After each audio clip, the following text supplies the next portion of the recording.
This is the second week in our series, our sermon series on Mark's Gospel. Our text today is found in the 8th chapter of Mark, beginning in verse 22. They came to Bethsaida. Some people brought a blind man to him and begged him to touch him. He took the blind man by the hand and led him out of the village. And when he had put saliva on his eyes and laid his hands on him, he asked him, "Can you see anything?" And the man looked up and said, "I can see people, but they look like trees walking."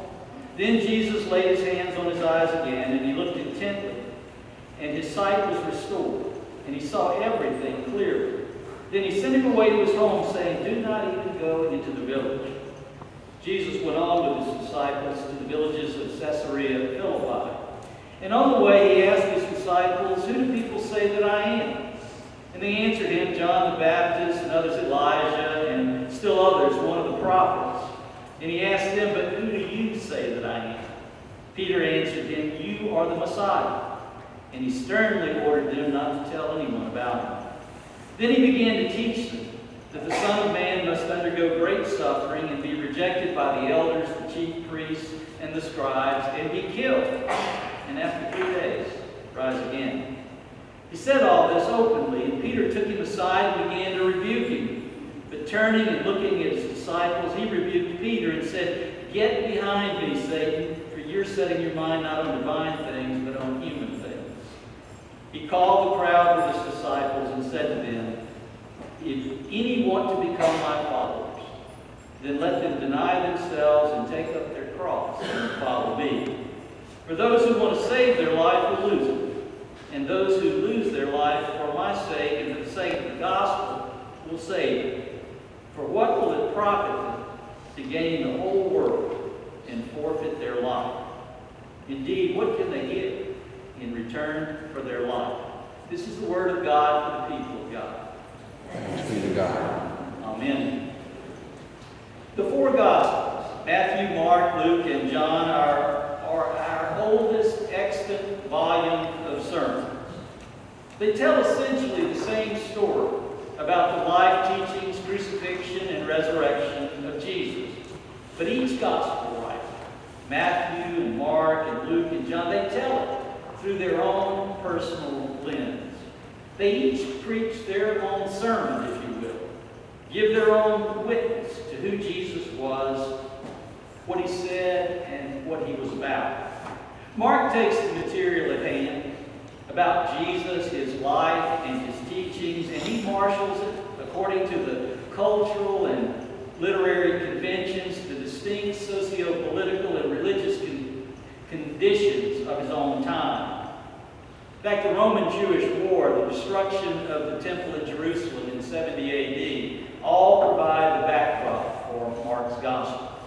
The city was destroyed, the temple was burnt to the ground. Israel ceased to exist as a nation, all the way until the state of Israel was established in 1948.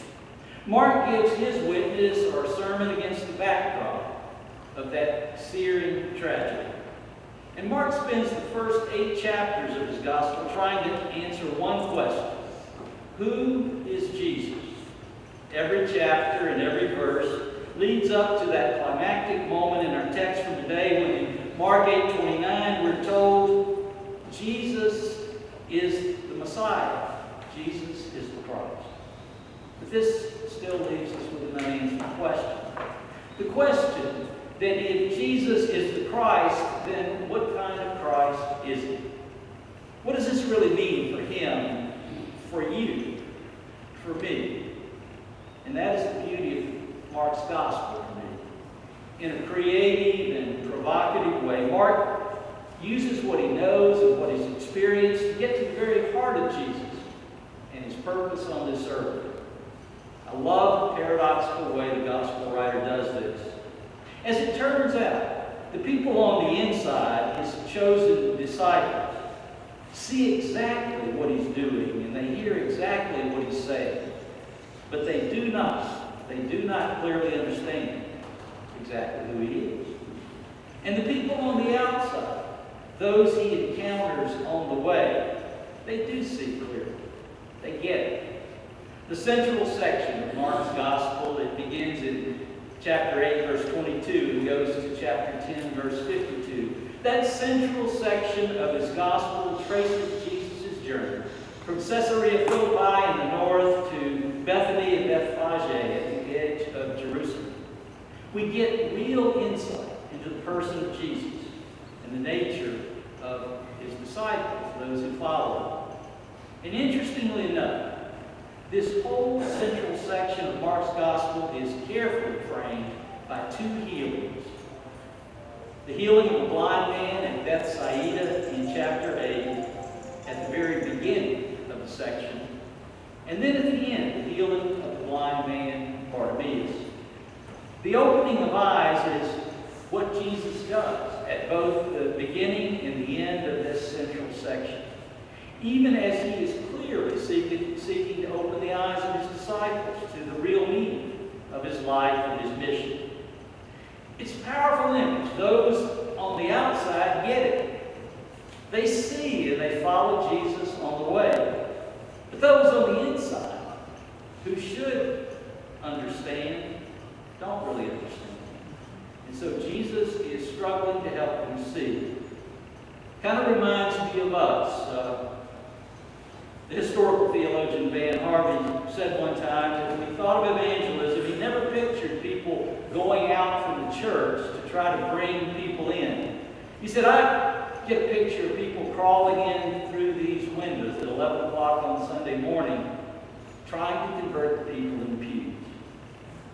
What kind of Christ is it? That's the question that the disciples need an answer to. And again, look at the beauty of Mark's Gospel.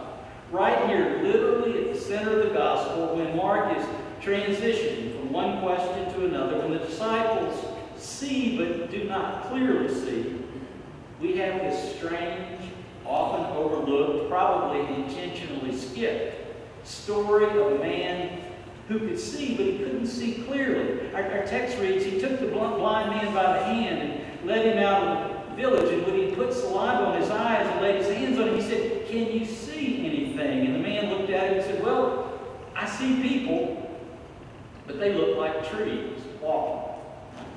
Then Jesus laid his hands on his eyes again, and he looked intently, the man did, and his sight was restored. And we're told that he saw everything clearly. The disciples do not see who Jesus really is. They do not understand what it would mean to follow him on the way.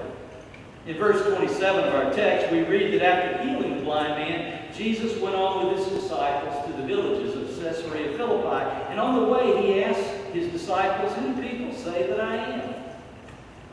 If you write in your Bible, you can circle the phrase, on the way. It's not used in Mark until the beginning of our text in the 8th chapter. But it's used 9 times before the end of chapter 12. And I'll tell you why in just a moment. Jesus asked his disciples, who do people say I am? And they say, well, John the Baptist or Elijah or maybe one of the prophets. They don't initially say he's the Messiah. Most people were not thinking that Jesus was the Messiah. They thought that the Messiah, when the Messiah came, the Messiah would be a superhero who would lead in power and might, not a suffering servant.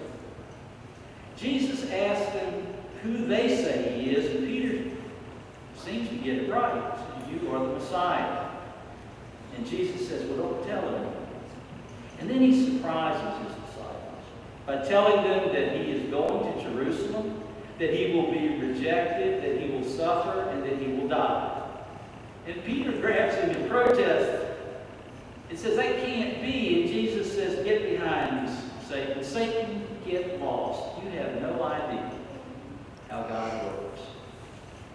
Jesus is harsh with Peter because Jesus is, as I mentioned earlier, on the way.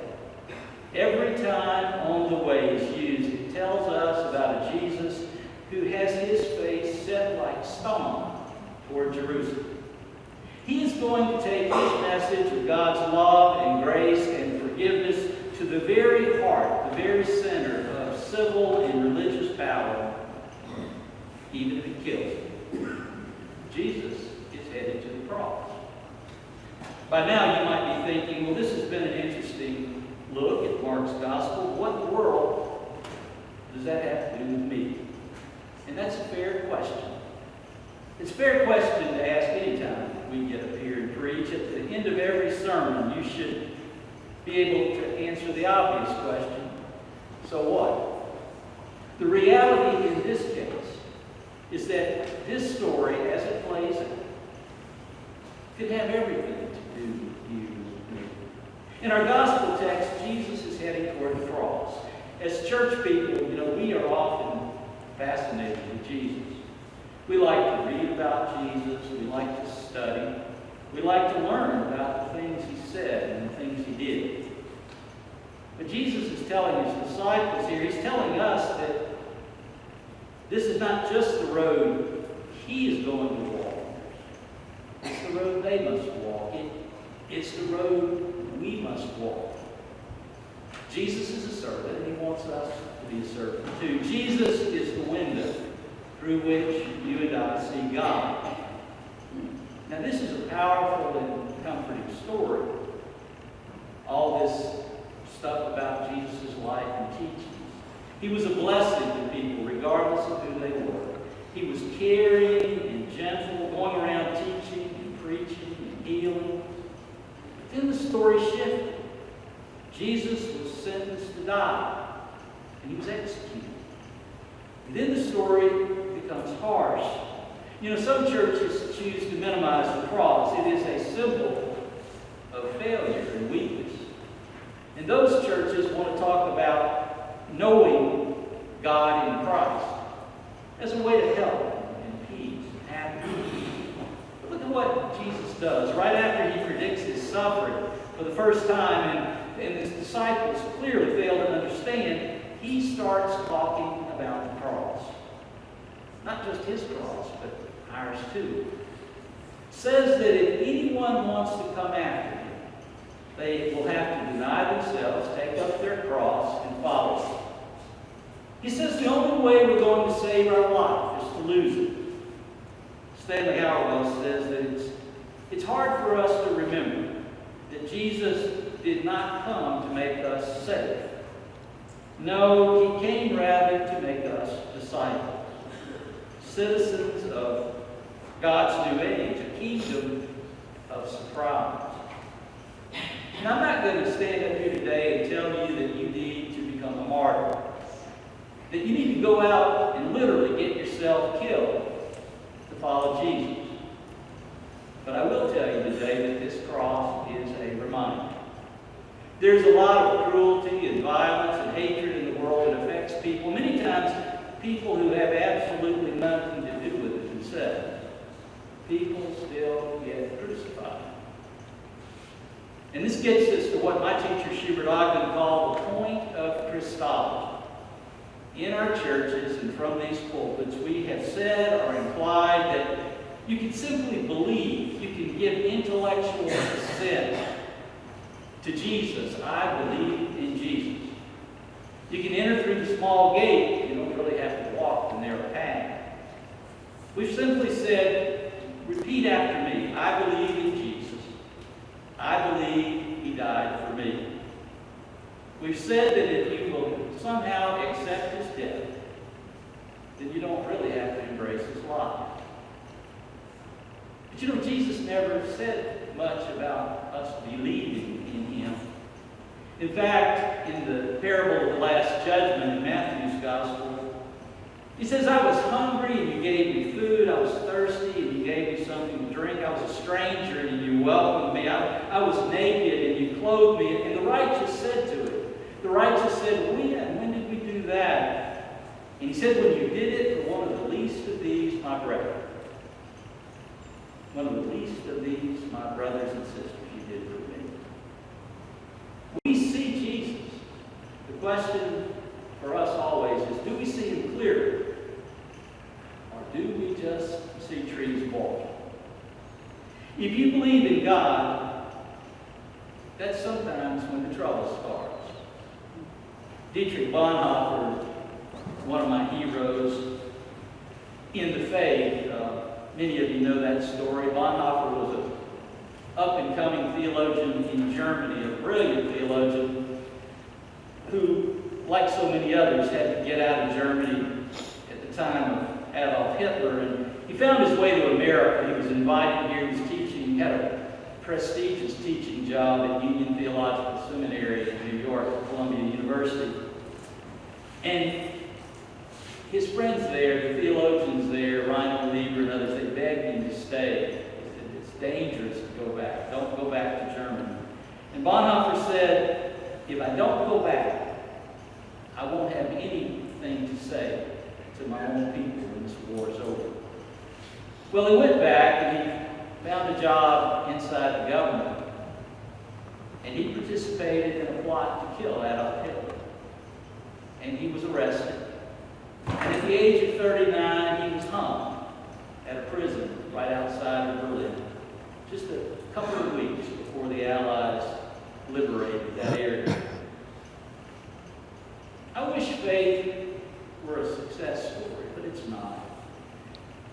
Faith is a story that says, I take this up as my way of life.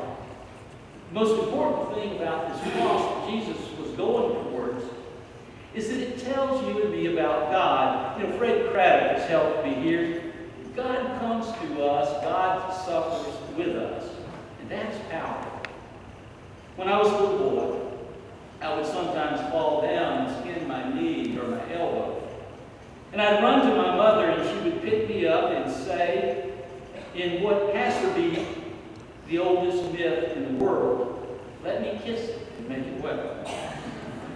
As if her saliva were magic. And I got better. Did the kiss do it? No, it was the 5 minutes in her lap. It was the lap of love. When I hurt, my mother seemed to hurt too. And sitting on her lap did more than all the medicine in the world. And that, folks, is the cross. It is to sit for a few minutes in the lap of God. A God who hurts because you hurt. Hurts because other people hurt.